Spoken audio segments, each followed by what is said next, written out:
Ayurveda je systém jogových techník, ktoré sa používajú v Ayurvede v rámci ayurvedskej terapie na harmonizovanie energií, tela, mysle.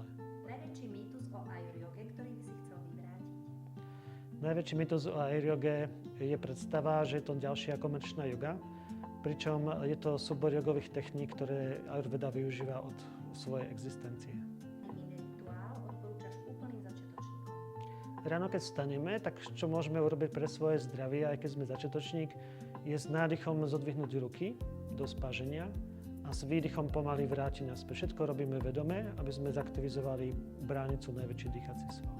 So stuhnutým krkom po práci za počítačom máš jeden jednoduchý tip? Ak máme stuhnutý krk po práci za počítačom, je potrebné si napraviť ergonómiu držania hlavy. To znamená, že hlavne si zvýšiť výšku monitora a zacvičiť si niekoľko cvičení, predýchať ramenný platenec.